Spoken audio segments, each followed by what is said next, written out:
C'est avec une très grande joie d'entrer en nouveau dans votre foyer. Vous qui nous écoutez, qui nous suivez de temps en temps, cet enseignement qui vous apporte la vie éternelle et le salut, qui vous guide et vous donne de la joie et du bonheur pour tous ceux qui écoutent, car on parle de l'ôtement du péché et que tous ceux qui sont avec Yahushua ne pêchent plus. C'est le bonheur exceptionnel et c'est la grande paix pour vous d'être à ses côtés. C'est pourquoi on va vous partager cette bonté et aujourd'hui on va parler du sujet de Noël qui est dangereux pour vous. Alors, réfléchissez. Pour vous qui célébrez cela et qui pensent à le faire également, sachez que c'est un pire danger qui vous attend avec cela. Ça va vous faire jeter en enfer si vous continuez encore à le faire. Nous sommes donc arrivés au moment pour avancer à l'enseignement et avec la parole. Tout de suite, nous allons entrer dans le vif de l'enseignement. Concernant Noël, est-ce que l'événement de Noël respecte la loi de Dieu? Est-ce que c'est autorisé de le célébrer ou non? La réponse est directe. À la fois, ce schéma ne suit pas du tout la loi, c'est-à-dire la loi du Dieu d'Abraham, à travers son fils qu'il a envoyé également. C'est-à-dire que vous êtes des transgresseurs de la loi. Comme les diables et les satans, vous êtes dans les mêmes classes. Et après, vous irez en enfer, car les transgresseurs de loi sont des pécheurs, et les pécheurs n'iront jamais au ciel des cieux. Aujourd'hui, donc, nous allons voir toutes ces paroles. Premièrement, c'est interdit par la Sainte Écriture, selon 2 Corinthiens chapitre 5. Et vous pouvez lire directement si vous avez la Sainte Écriture avec vous. Et moi aussi, je vais lire de mon côté parce que nous avons la même Bible. D'ailleurs, moi aussi, j'ai la Bible en application ici, avec le livre 2 Corinthiens, chapitre 5, à partir du verset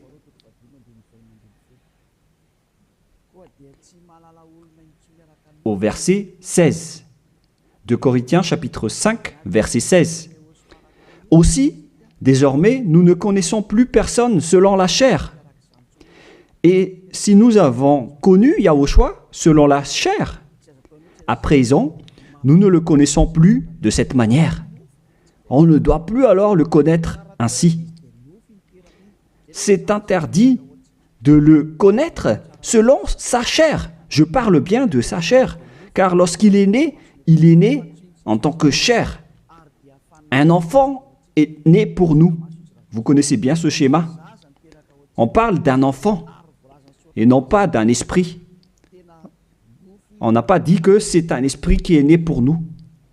Ce qui a été dit, c'est que c'est un enfant qui est né pour nous. Et la Sainte Écriture dit qu'il a vraiment pris la forme de la chair, que nous allons d'ailleurs lire dans le livre de l'Hébreu, et nous allons encore y revenir après. Mais nous allons lire d'abord Hébreu 2, 11.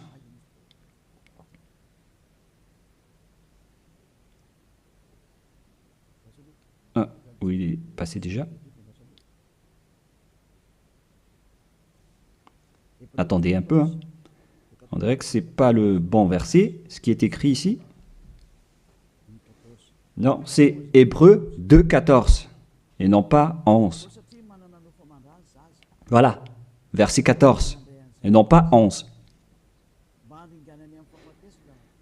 Puis, donc, les enfants ont eu un partage le sang et la chair, lui aussi y a participé également afin de briser par sa mort la puissance de celui qui a l'empire de la mort, c'est-à-dire le diable. Donc le Fils du Très-Haut a également pris le sang et la chair comme un enfant. Sa naissance est donc une naissance de chair. Il est né dans la chair. Il a pris la forme de la chair.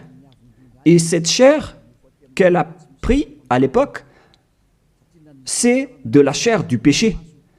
Car normalement, un être du ciel des cieux ne descend pas tout simplement ici sans raison. Même les anges peuvent être visibles ou invisibles en fonction de leur mission. Mais le Fils du Très-Haut,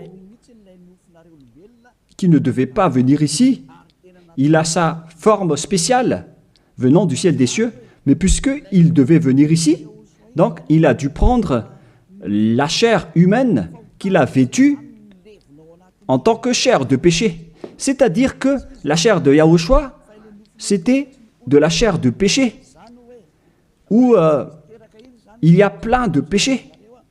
Il n'est pas un péché, mais c'est la chair qu'il a vêtue qui est la chair de péché.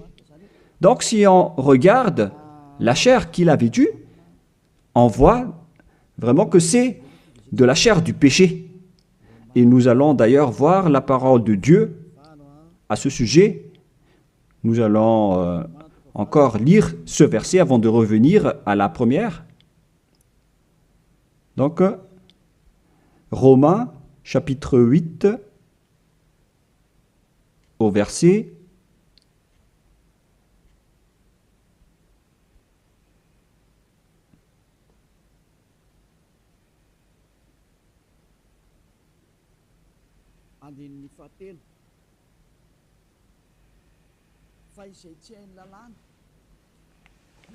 3. Car ce qui était impossible à la loi, parce qu'elle était sans force à cause de la chair, Dieu l'a fait en envoyant pour le péché son propre Fils, dans une chair semblable à celle du péché. Et il a condamné le péché dans la chair. Ici donc, nous voyons bien que Yahushua, le Fils du Très-Haut, sa chair était une chair de péché. Et lors de sa naissance, si vous allez le célébrer, si vous allez célébrer son anniversaire, vous allez célébrer le péché et vous allez glorifier le péché, car il s'agit d'une chair de péché qu'il n'accepte pas du tout. Donc, c'est pourquoi c'est interdit de célébrer Noël, car c'est une célébration de sa chair, qui est une chair de péché, qui est vraiment interdit. Et maintenant, nous allons revenir avec le livre du 2 Corinthiens, chapitre 5, verset 16. Voilà. Ainsi, aussi, désormais, nous ne connaissons plus personne selon la chair. Et si nous avons connu Yahushua selon la chair, à présent, nous ne le connaissons plus de cette manière. C'est devenu interdit de le connaître ainsi. C'est-à-dire que Noël est supprimé. Si vous le célébrez encore, c'est-à-dire que vous êtes avec le diable, alors ne contestez plus. Si c'est une loi, alors c'est une loi. Mais vous avez été trempé par ce Jésus. Et après vous avoir trempé, il cherche le moyen pour manipuler vos esprits. Alors qu'on voit clairement que vous faites n'importe quoi. Vous provoquez la guerre au Dieu d'Abraham. Le Dieu d'Abraham dit que c'est interdit de le faire. Mais lui, il insiste pour le célébrer. Et vous voyez que c'est un envoyé du diable qui vous trompe. Et vous n'êtes pas encore conscient de cela. Quand je dis cela, certains sont en colère. Ces personnes qui vous font célébrer Noël vous jettent en enfer. Ils ne sont pas comme des hommes qui sont fermes, qui ont la fermeté comme moi. Moi, je suis ferme devant la vérité, par exemple. Et moi, j'ai dit, contrez cette vérité si vous osez. Mais personne n'a osé le faire. Ils aiment juste critiquer, mais ils sont dans le tort complètement. Et le salut vient des Juifs Donc si c'est un Dieu juif, alors il doit porter un nom juif. Et Yahushua a vraiment un nom juif selon Jean 82 qui dit que le salut vient des juifs. Nous allons lire ce passage entre parenthèses avec Jean 4, verset 22. Vous adorez ce que vous ne connaissez pas? Nous adorons ce que nous connaissons, car le salut vient des Juifs. Donc, ce Sauveur est juif. Et en tant que juif, on doit lui donner un nom juif. Et nous voyons ceci dans le livre des apôtres, car il a prononcé son nom, un nom hébreu, en discutant avec l'apôtre Paul. Mais après, les gens ont changé son nom en nom grec, avec Jésus, que nous allons voir après que c'est un nom grec. Donc, tout d'abord, Acte chapitre 26, versets 14 et 15. Nous tombâmes tous par terre, et j'entendis une voix qui me disait, en langue hébreu ou hébraïque, on parle ici de langue hébreu. Saul, Saul, pourquoi me persécutes-tu? Il discutait donc en hébreu. Il te serait dur de regimber contre l'aiguillon. Qui êtes-vous, Seigneur? M'écriai-je. Et le Seigneur dit, je suis Yahushua que tu persécutes. Ici donc, la discussion entre le Fils de Dieu et l'apôtre Paul se faisait en langue hébreu. Et donc, lorsqu'ils vont prononcer le nom, est-ce qu'il est possible qu'ils vont prononcer le nom en malgache? Je vous pose la question. Parce que Jésus ou Jesus, c'est une langue française ou malgache. Parce que le nom d'origine devait être le nom hébreu, comme les anges ont annoncé à Maria. C'est un nom hébreu. Et en tant que nom hébreu, on ne doit pas changer ce nom. Nous allons d'abord parler de ça en petite parenthèse, en vous disant que vous avez déjà été frappé depuis le nom. Vous avez eu des faux noms. Et au final, vous célébrez aussi Noël, alors que c'est vraiment tabou, c'est vraiment interdit. C'est inacceptable devant le Père Yahva. La preuve, lorsque vous célébrez Noël, les bars sont pleins. Vous dites que vous célébrez votre Dieu et vous êtes dans les bars, vous buvez dans les bars et vous faites des balles de jeûne. On voit que vous n'êtes pas du tout avec le Dieu d'Abraham, vous êtes avec un autre faux Dieu. Vous êtes guidé par le diable et vous n'êtes pas du tout conscient. Encore. Vous provoquez la colère du Dieu d'Abraham et vous ne vous cassez pas la tête. Vous continuez dans le mauvais sens. On continue la parole. Tout d'abord, le nom de ce Fils du Très-Haut est un nom juif. Il vient des Juifs. Lorsqu'il a discuté avec Paul, ils ont discuté en langue hébreu. Donc, c'est clair que c'était un nom hébreu qu'ils ont prononcé et non pas un nom français, anglais ou autre nom. Deuxièmement.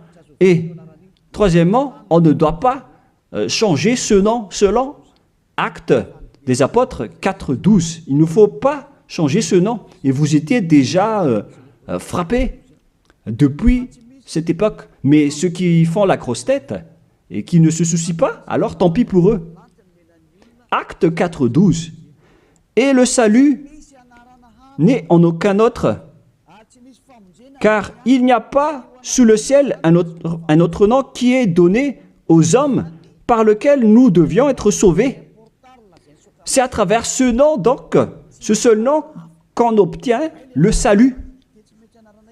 Et alors que, selon la Sainte Écriture, il n'y a pas d'autre nom, le nom doit être unique alors. Et ça doit être un nom hébreu qui ôte les péchés des gens. Et vous voyez déjà que tous ceux qui sont avec Élia sont ôtés de leurs péchés. C'est clair alors que ce nom, c'est Yahushua. Et il a dit qu'il ne faut plus le connaître selon la chair. Alors qu'au contraire, vous le connaissez selon la chair. Vous transgressez la loi selon, vous pensez selon juste vos réflexions. Alors que c'est vraiment dangereux pour vous, les gens.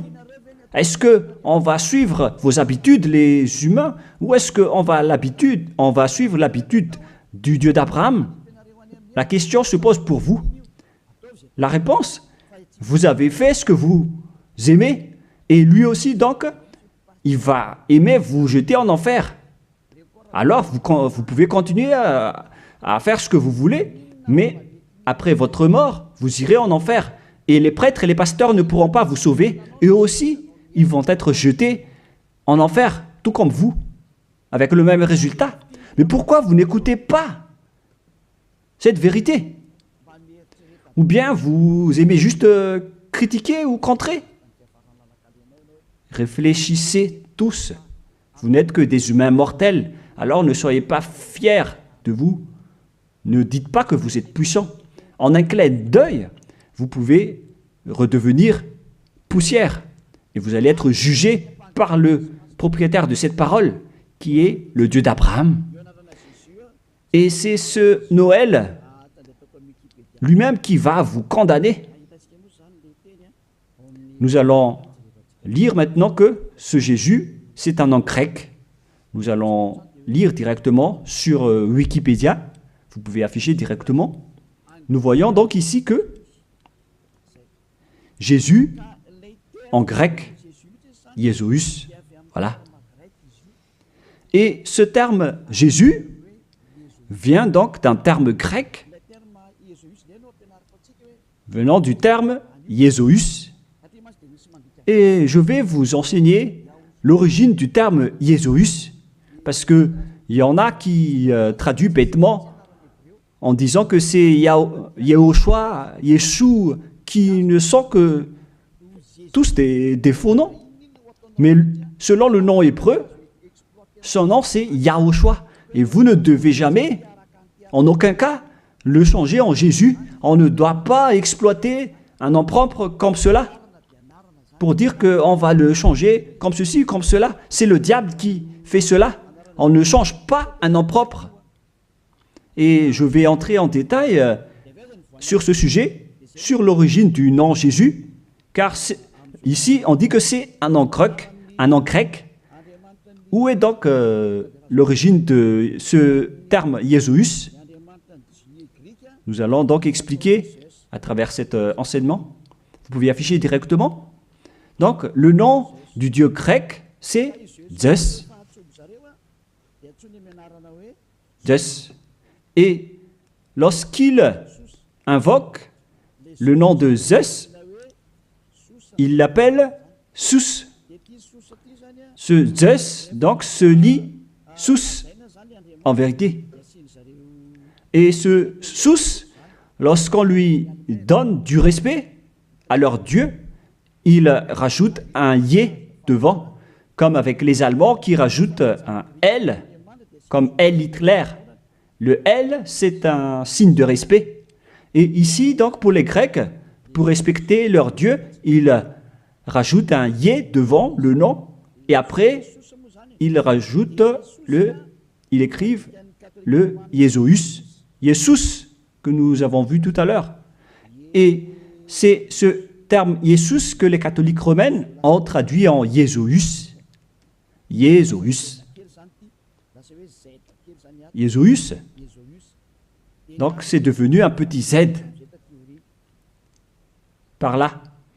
Et le Jésus s'est transformé en Yes. Yes. Et le Yes s'est transformé en Jésus, etc.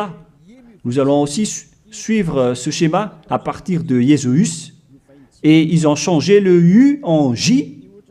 Pour certains, ils ont changé en J. Voilà. Et ça donne Jésus. Et du coup, ça donne aussi Jésus ou Jesus, c'est-à-dire Jésus.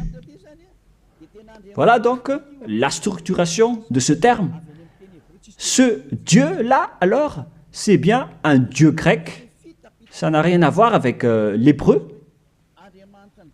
Vous voyez que c'est vraiment une grande tromperie que les gens ont fait jusqu'à maintenant.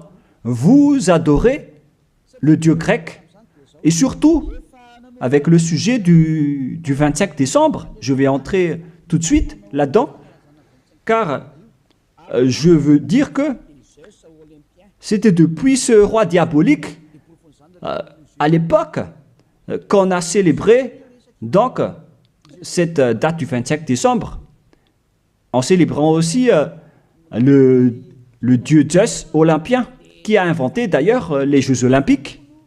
Il a inventé les jeux des personnes nues qui se courent après et qui font des luttes. C'est Zeus qui a enseigné cela avec le roi Antiochus Épiphane également. Et donc Zeus était également avec lui. Nous allons donc lire ce passage dans la Bible, dans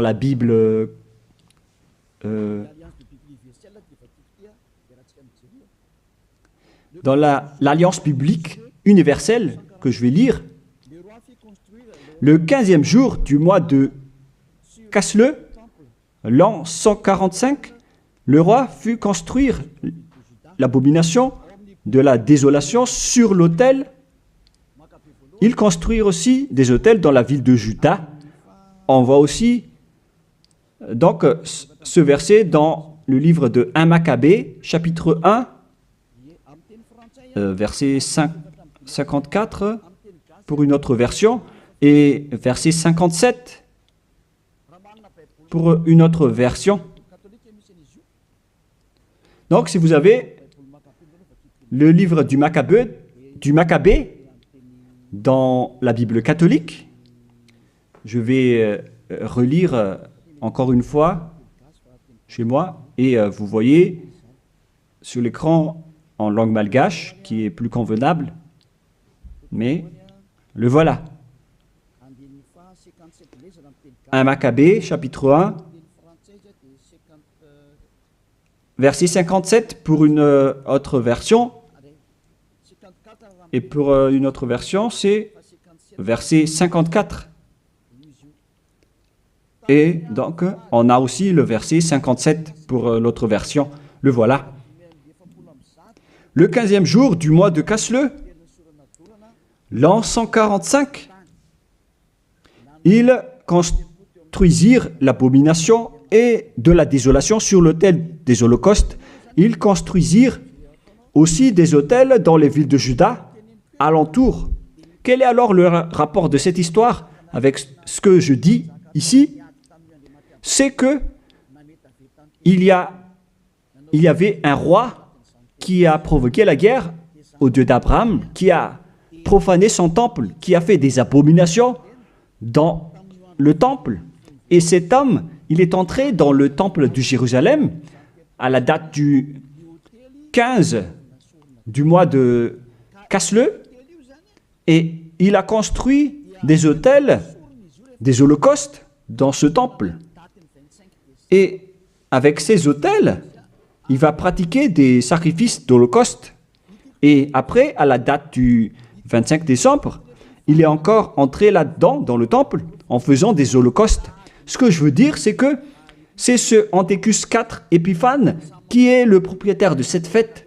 La preuve, le dimanche de l'Épiphanie que vous célébrez tous ensemble, que ce soit les protestants ou les catholiques, vous célébrez tous le dimanche de l'Épiphanie. Cet événement vient du nom du roi Antiochus IV Épiphane. Dans le 1 Maccabée, chapitre 1, verset 11, « De ces rois sortit une racine d'iniquité ». On parle ici d'un roi grec, Antiochus Épiphane, fils du roi Antiochus, qui avait été à Rome comme otage.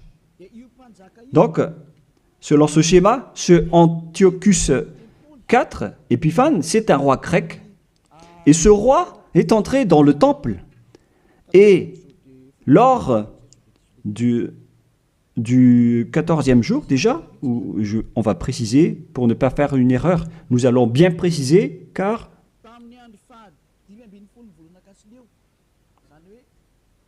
le 15e jour du mois de Casleu, c'est-à-dire au 15e jour du mois de Casleu, l'an 145, ils construisirent l'abomination de la désolation sur l'autel des holocaustes.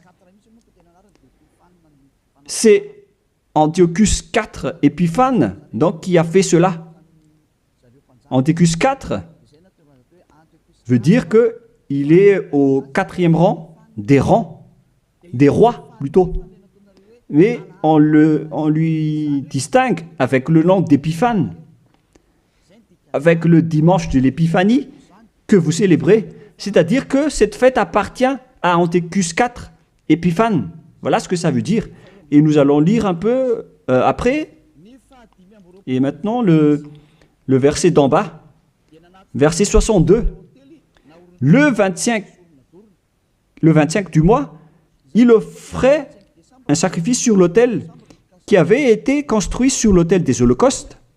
Donc, le 25 décembre du mois de Casleu, on va préciser ça après, ils sont entrés dans le temple pour faire des abominations, pour faire des holocaustes inappropriés. C'est-à-dire que cet homme, Antiochus IV Épiphane, qui est le diable en personne, il a profané le temple du Père Yahva lors de la date du 25 décembre. C'était une date qui a rendu en colère et énervé le Père Yahva, cette date du 25 décembre, que vous célébrez tous. Et cela est prouvé par le dimanche de l'Épiphanie que vous célébrez après le 25 décembre. C'est pour prouver que vous célébrez Épiphane et non pas le Fils du Très-Haut. C'est le diable qui est derrière tout cela. Et vous êtes jugés par ce dimanche de l'Épiphanie qui parle de la fête d'Épiphane. Et vous êtes tous attrapés et piégés par cela. Vous avez rendu en colère le vrai Dieu en rendant gloire au diable d'Antiochus IV Épiphane, car c'est lui qu'on célèbre à ce sujet. Nous allons lire ce passage et merci de bien préciser dans votre livre, car il y a une explication de ceci dans 1 Maccabée, chapitre 1, verset 54 dans une autre version, et 57 ou 59, et verset 62. Le 25e du mois, ils offraient un sacrifice sur l'autel païen qui avait été construit sur l'autel du temple des holocaustes. Et nous allons préciser ici, en décembre 167 avant Yahushua, l'heure abominable, c'était l'autel de Zeus Olympien, le dieu grec. Je répète encore une fois, Kislev en l'an 145, c'est la fin décembre 167 avant Yahushua. L'heure abominable, c'est l'autel de Zeus Olympien, dieu grec. C'est ce qu'on veut transmettre ici, donc, c'est que on a vraiment fait entrer le dieu grec dans le temple. Et c'est bien Zeus qu'ils ont fait entrer dedans. C'est ce que je vous ai dit tout à l'heure, que c'est lui qui est appelé aussi Sus, ce dieu grec. C'est vraiment Jesus. Et vous aussi, vous l'appelez Zeus ou Jésus. Ça vient du terme Jesus. Et on vous a manipulé aussi avec l'événement du 25 décembre. C'est Antiochus IV que vous vénérez. Donc, votre Dieu, c'est le Dieu d'Antiochus IV Épiphane, et non pas le Dieu, le Fils du Très-Haut. Vous avez été manipulé et trompé par Jésus. On le voit tous ensemble ici. En même temps, vous avez transgressé la Sainte Écriture et la loi. Et vous avez aussi donc adoré le Dieu de Antiochus IV Épiphane. On parle ici de la Bible de l'Alliance universelle qui l'explique bien en détail. Et ce sont les théologiens internationaux qui ont écrit cette Bible. Tous les religieux le connaissent, y compris le pape catholique romain. Tous les chefs religieux connaissent aussi ce livre, car c'est un livre international que personne ne peut contester. Et c'est ça ce qui était écrit là-dedans. Ce n'est pas aujourd'hui que on le voit, mais ça, c'était depuis bien longtemps hein, que ça a été écrit là-dedans. Ce qui veut dire, alors qu'ils ont fait de l'abomination, de la profanation dans le temple de Jérusalem lors de la date du 25 décembre. Et maintenant, nous allons voir que cette date du 25 décembre était le jour où Antiochus IV a profané le temple, tout en célébrant également son anniversaire, en profanant le temple de Jérusalem et en provoquant la colère du Père Yahva. Et c'était lors de la date du 25 décembre. Nous allons également lire la parole concernée à ce sujet. Vous pouvez aussi suivre. Le 25e jour du mois, c'était le jour de chaque mois où l'on fêtait la naissance du roi. Je répète encore une fois, le 25e jour du mois, que j'ai déjà dit tout à l'heure, dans le verset 59 ou 62, c'était le jour où chaque mois on fêtait la naissance du roi. Ça veut dire que la date du 25 décembre, c'est la date de célébration de l'anniversaire de naissance de Antiochus IV Épiphane. Et j'ai failli oublier de vous dire que le mois de Casle veut dire vers la fin de décembre 167. Le mois de Casle et le mois de décembre sont donc vraiment similaires. Et donc, ils sont entrés le 15 décembre dans le temple. Et le centre de la fête, c'était le 25 décembre, l'anniversaire de Antiochus IV Épiphane. Et ce qui a rendu vraiment gravement en colère le Père Yahva, c'est suite à l'entrée du dieu grec Zeus dans le temple également, lors de cette date, ils ont apporté des holocaustes pour Zeus à la date du 25 décembre dans le temple du Père Yahva. Ils ont osé faire entrer des holocaustes abominables pour Zeus dans le temple du Père Yahva lors de la date du 25 décembre. Et cette date, c'était la date de la célébration de l'anniversaire de ce roi, et non pas celui du fils du Très-Haut. Vous avez tous été trempés. C'était l'anniversaire de naissance de Antiochus IV Épiphane. La preuve, vous célébrez le dimanche de l'Épiphanie, 2 semaines à peu près, la date du 25 décembre. Moi, je ne connais pas ça parce que je ne le célèbre pas, mais ça existe vraiment. Expliquez-moi alors, qu'est-ce que ça veut dire le dimanche de l'Épiphanie? Parce qu'il n'y a qu'un seul nom dans la Sainte Écriture, et c'est le nom de Antiochus IV Épiphane. C'est clair alors que si vous célébrez le dimanche de l'Épiphanie, c'est que vous avez célébré l'anniversaire d'Antiochus IV Épiphane, qui a Zeus comme Dieu, que vous avez changé en Jésus après. Donc, vous avez célébré l'anniversaire de Antiochus IV Épiphane d'abord, et non pas celui du Fils du Très-Haut. Et à la fin, vous clôturez la fête avec le dimanche de l'Épiphanie. Vous célébrez tous cette date. Et maintenant, vous n'allez pas être encore conscient. Et vous allez encore duper les gens, vous les religieux. Vous avez vu la grosse erreur de ces religieux. Et pourquoi vous n'êtes pas encore conscient? de ce système religieux qui n'est plus correct. C'est carrément déjà détruit. C'est le diable qui vous manipule. Ils ont changé jusqu'au vrai nom de ce Dieu. Tout ça vous dit que vous n'êtes pas du tout avec le Dieu d'Abraham. Ça n'existe pas. Enlevez ça de votre tête. Si vous étiez déjà avec le Dieu d'Abraham, vous auriez déjà dû être ôté de vos péchés, comme ceux qui sont avec Élia. Mais c'est pourquoi les gens détestent Élia, car Élia attire les gens pour être ôtés de leurs péchés. Et les autres sont en colère, car leur liberté sont empêchées. Et c'est pourquoi ils disent de ne pas toucher à leur religion. Mais de quelle religion vous parlez? Qu'est-ce que vous devez suivre? Celui qui ôte les péchés ou celui qui n'ôte pas les péchés?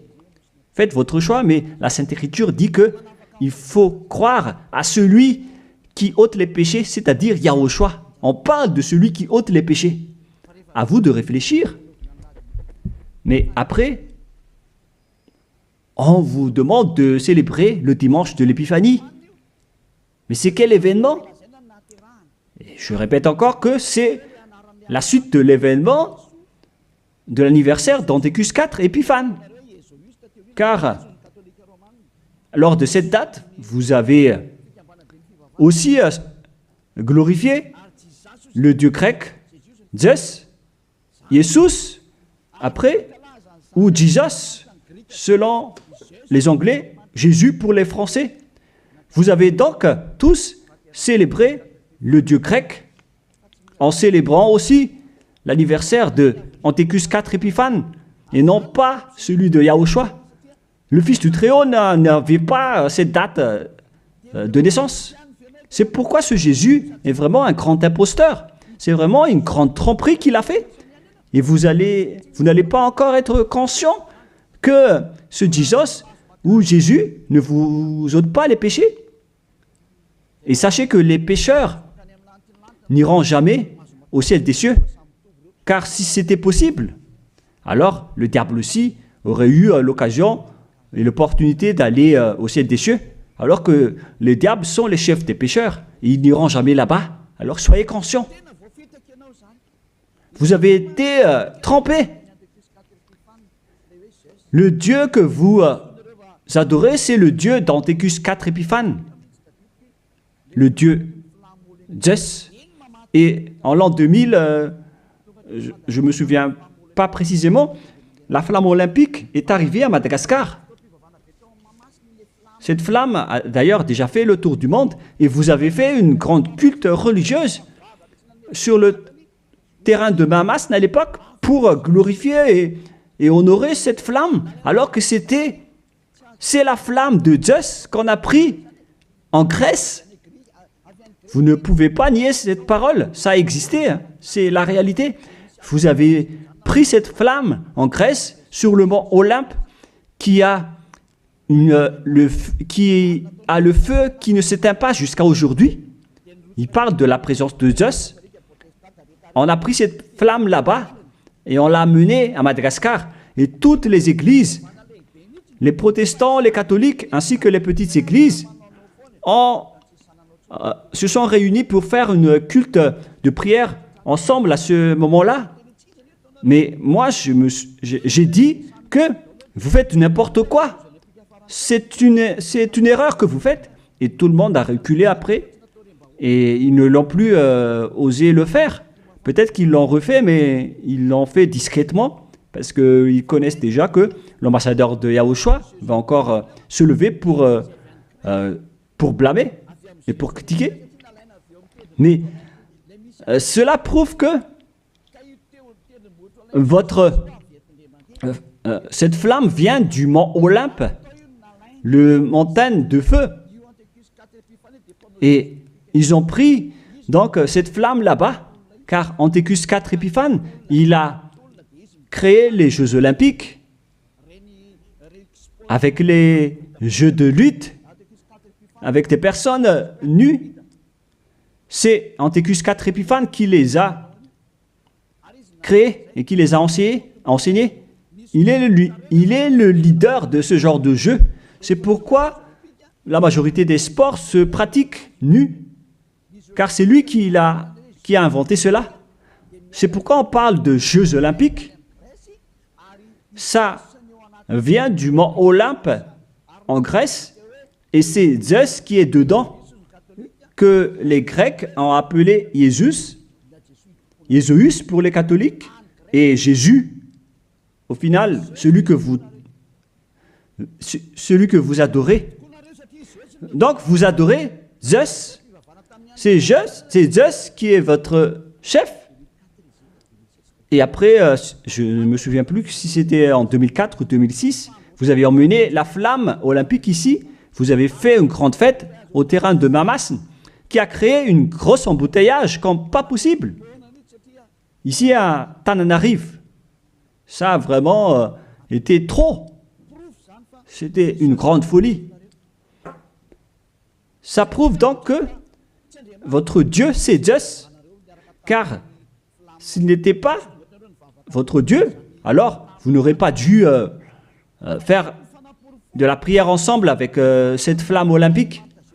Alors c'était la preuve que vous priez le Dieu Zeus, qu'on appelle également Sus ou Jésus, et au final Jésus ou Jesus.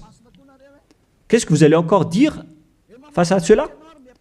Alors, osez dire que on n'a pas fait une culte, on n'a jamais fait de culte à Mamas, en disant que j'invente tout ça. Bah, là, c'est trop de mensonges si vous osez encore dire cela. Parce que là, on parle vraiment de la flamme olympique qui vient du mont Olympe en Grèce. Et ensuite, le Dieu qui est propriétaire de cette flamme, il s'appelle Zeus, que vous appelez aussi Jesus ou Jésus, avec les autres appellations que j'ai déjà expliquées. Et l'homme qui l'a vénéré, c'est Antiochus IV Épiphane. Ils sont dans le même camp. Alors que vous, les religieux et vos fidèles, vous avez prié ensemble avec cette flamme olympique. C'est-à-dire que vous avez le Dieu, vous avez comme Dieu le Dieu grec jusqu'à la fin. Alors, restez toujours là-dedans et vous allez voir. Vous célébrez déjà l'anniversaire de Antiochus IV Épiphane et non pas la naissance du Fils de Dieu. Et la dernière preuve, c'est le dimanche de l'Épiphanie. Qu'en est-il du dimanche de l'Épiphanie que vous célébrez? Le dimanche de l'Épiphanie, c'est la clôture de la fête. Ça a commencé le 15 décembre. Le centre de la fête, c'est le 25 décembre, l'anniversaire d'Antiochus IV Épiphane. Et il clôturait la fête avec le dimanche de l'Épiphanie. Lorsque un roi fait la fête, ça dure en moyenne 1 mois ou un peu plus, ou un peu moins, mais ça peut être plus. Donc, ils ont commencé le 15 décembre, le centre de la fête se déroulait le 25 décembre, et après ils ont terminé avec le dimanche de l'Épiphanie. C'était donc vraiment l'événement de la fête de Antiochus IV Épiphane. Est-ce que vous allez encore contester cela? Soyez conscients que ce Jésus n'est pas un vrai Dieu. Il vous rend pécheur. Il vous tend toujours une piège, des pièges. Vous entrez encore dans des pièges. Surtout avec ceux qui suivent les pays qui adorent ce Jésus. Il les frappe vraiment, il les punit. Il les punit vraiment comme ce qui se passe ici à Madagascar, avec les faux chrétiens. C'est vraiment incorrect ce que vous faites. Et vous êtes tous en train d'être jetés en enfer par ce Jésus. Si vous n'êtes pas encore conscient, tant pis pour vous, mais si vous voulez être sauvé, rapprochez-vous de Élia. Si vous voulez être libéré, alors suivez Élia. Suivez-moi et vous allez être libre. Et vous irez au ciel des cieux. L'objectif, c'est de ne plus jamais pécher. Mais hélas, vous ne pouvez pas entrer dans ce chemin car vous êtes des pécheurs. Selon Apocalypse 21-27, et les impurs et les souillés n'y entreront jamais. dans Apocalypse et on regarde tous à travers l'écran. Pour vous qui pleurez à rester pécheurs, voilà la réponse pour vous dans Apocalypse 21-27. Ça ne marche pas? Bon, il faut réparer rapidement alors.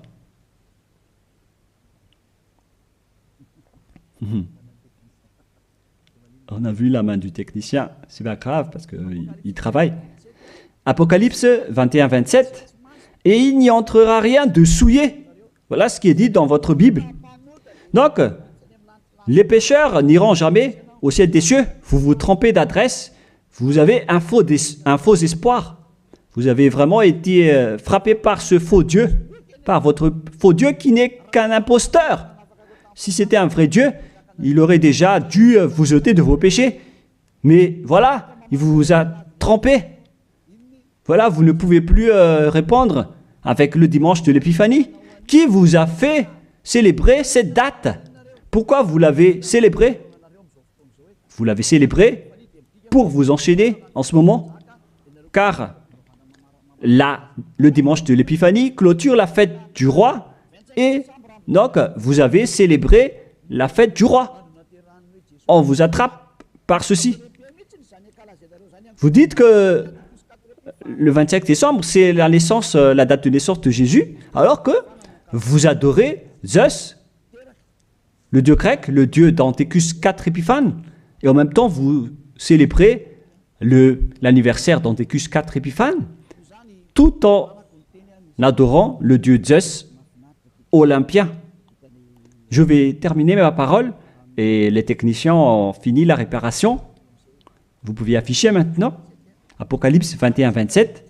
Et il n'y entrera rien de souillé, aucun artisan d'abomination et de mensonge, mais ceux-là seulement qui sont inscrits dans le livre de la vie de l'agneau, c'est-à-dire les personnes qui ne sont pas des menteurs, des personnes parfaites qui ne font plus aucun mal, qui ne pêchent point. Ce sont eux qui iront au ciel des cieux.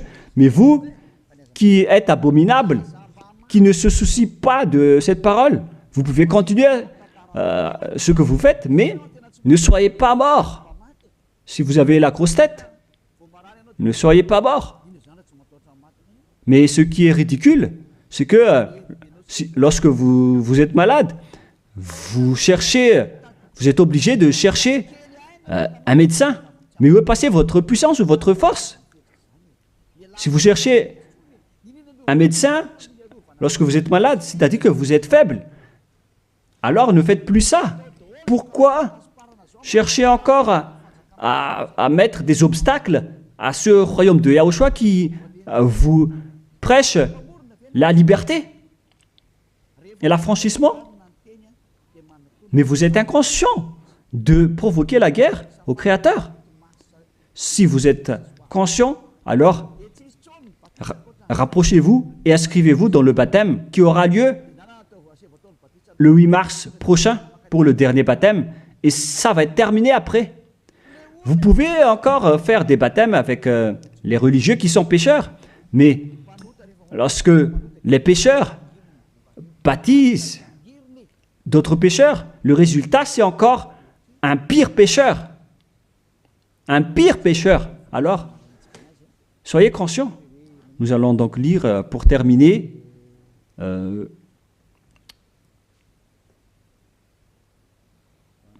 voilà.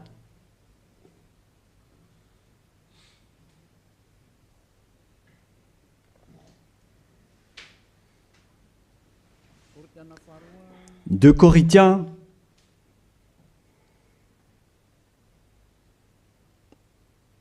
chapitre 5, verset 16. Vous pouvez afficher directement. Voilà.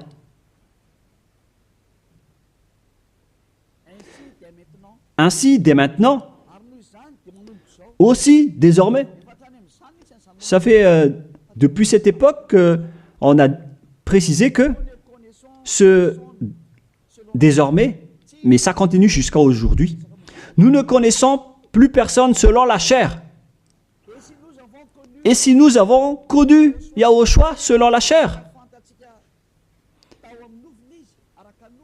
Parce qu'il était né en tant que personne charnelle. Maintenant, nous ne le connaissons plus de cette manière, à présent. La chair est supprimée car c'était une chair de péché. Selon ce que je vous ai enseigné dans Romains 8.3, on parle de chair de péché. Donc, si vous allez célébrer cela avec sa naissance, vous allez donc célébrer du péché. Voilà donc la loi. C'est devenu une interdiction totale pour ceux qui servent le Dieu d'Abraham. Comme moi, Élia, je sers le Dieu d'Abraham. Vous l'appelez Dieu d'Abraham, vous les humains, mais pour nous, c'est le Dieu du ciel des cieux. Il s'appelle Yahva, notre cher Père. Lorsque vous le servez, vous ne devez plus entrer dans ce schéma. Vous dégagez directement, vous vous rapprochez de Élia et vous inscrivez votre nom dans le baptême rapidement pour éviter la mort, au cas où vous allez mourir après. Mais les gens qui font du cinéma, qui font juste semblant d'être avec le Dieu d'Abraham, si vous n'êtes pas avec le Dieu d'Abraham, vous n'allez pas être avec Élia.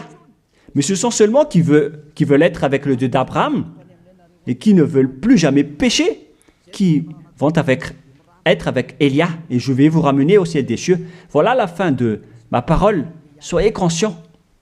Bref, ceux qui célèbrent Noël vont être en guerre avec le Dieu d'Abraham et vont aussi être en guerre avec Yahushua, le Fils du Très-Haut, qui a dit « ne péchez plus ». Et ceux qui célèbrent Noël vont être en guerre avec ce Dieu d'Abraham qui a dit « je ne donnerai point ma gloire aux autres et ne souillez pas mon nom ».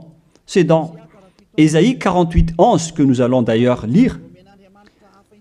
Sa gloire ne doit plus être donnée aux autres faux dieux. Si vous utilisez encore cette parole de Dieu, si vous voulez servir le Dieu d'Abraham, alors il ne faut plus faire du n'importe quoi. Il faut suivre ses paroles. Lorsqu'il dit que c'est interdit, alors ne faites plus la grosse tête. Et si ceux qui insistent à vous dire le contraire, c'est-à-dire, sachez qu'ils vont vous jeter en enfer. Alors ne soyez plus manipulés comme les enfants. Vous êtes maintenant matures, vous êtes des adultes, vous avez la conscience. Sachez que c'est de l'amour pour vous sauver. On dévoile donc le mal que font ces faux dieux. Alors, face à cet amour, soyez conscients maintenant. Soyez conscients. Dans Ésaïe 48:11, il est dit qu'il ne faut plus prier les faux dieux. C'est interdit par la loi. C'est pour l'amour de moi que je le fais. Car comment mon nom serait-il profané? Je ne donnerai pas ma gloire à un autre. Pourquoi donc le Seigneur Yahushua, le Fils du Très-Haut ici, pourquoi il dit qu'il ne faut pas célébrer la chair du péché? Et la Sainte Écriture dit aussi que le 25 décembre, c'est la date de naissance du roi diabolique et non pas celui du Fils du Très-Haut. Voilà ce que le Fils du Très-Haut a dit. Et pourquoi vous insistez encore à faire le contraire? Mais qu'est-ce que vous cherchez, vous les religieux qui sont des sorciers? Et aussi, vous qui acceptez d'être menés dans le tort. Mais qu'est-ce que vous cherchez? Vous voulez vraiment provoquer la guerre à ce Dieu d'Abraham? Vous l'avez déjà fait, alors vous pouvez continuer. Mais pour ceux qui sont conscients qu'on ne peut pas le combattre, ce Dieu d'Abraham, alors dégagez de là et venez ici. Rapprochez-vous de Élia et suivez Élia. Voilà ce que vous devez faire. Il faut suivre Élia. Il va nous ramener au ciel des cieux, chez le Dieu d'Abraham. Il va nous ramener là-bas. Mais il faut d'abord être ôté des péchés pour y intégrer. Et on a réussi cela. C'est le pouvoir que Yahushua a donné à Élia. Alors suivez-moi. Nous irons chez le vrai Sauveur, Yahushua, celui qui a vraiment été crucifié. Allons-y maintenant. Prenez une décision et ne tuez plus votre esprit. Votre esprit est très triste car après votre mort, vous allez redevenir poussière. Mais votre esprit va être en souffrance. Vous voyez, lorsque vous faites du mal, vous réfléchissez après, vous stressez en appelant Dieu, en disant « Mais qu'est-ce que j'ai fait, mon Dieu ?» Mais puisque vous avez déjà commis le mal, le diable va aussi venir vous blâmer. Et après, vous vous déprimez, vous êtes au bord du suicide et vous faites encore plus de mal. Voilà ce que font ces diables. Ils vous encouragent à faire du mal. N'acceptez plus cela. Retournez-vous vers Yahushua. Ma parole se termine. Rapprochez-vous de Yahushua. N'entrez plus dans ce mauvais sens et dans cette folie. Tant pis pour ceux qui veulent combattre le Dieu d'Abraham. Laissez-les écouter les propos des diables. Mais vous qui êtes conscients que ces faux dieux vous rendent pécheurs, ainsi que les religieux qui vous disent vous pouvez commettre des péchés, il faut juste demander pardon après.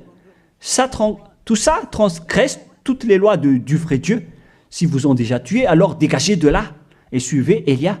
Je peux vous prendre avec la main pleine de joie si vous cherchez vraiment le vrai Dieu, il est vraiment merveilleux. Ma parole se termine, que Yahushua vous bénisse et à la prochaine, prions ensemble. Merci infiniment, Père Yahva.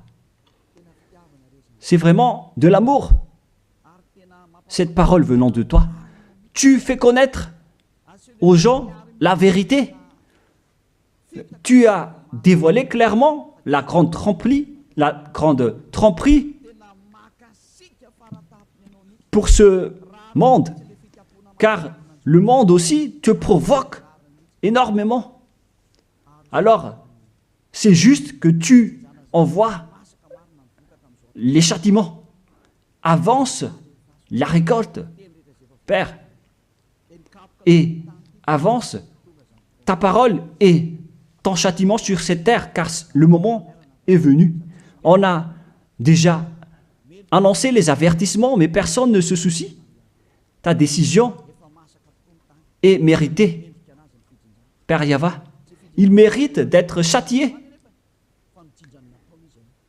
Il ne s'agit pas d'une récolte pour le ciel des cieux, mais un châtiment d'après ce qu'ils ont fait. C'est le jour de la vengeance, Père. Mais tous ceux qui veulent fuir ce danger, Père, qu'ils sortent de là et qu'ils se rapprochent de Élia, car je vais les ramener auprès de toi, Père Yahva et Yahushua. Faites en sorte qu'ils me trouvent, même s'ils sont à l'extrémité de la terre. Faites en sorte qu'ils se tournent vers Élia. Je suis déjà là. Tu m'as déjà envoyé pour les envoyer vers toi, pour les regrouper, pour les ramener vers toi. Gloire à toi, Père Yahva. Gloire à toi, Yahushua. Bénis alors cette parole pour qu'elle touche le cœur de chacun, pour qu'il sache que c'est le salut, mais pas un jeu. Merci, Père Yahva. Au nom de toi, Yahushua, je fais toutes ces prières. Alléluia. Amen. Merci à tous d'avoir suivi la parole et l'enseignement. Au revoir. Au revoir tout le monde.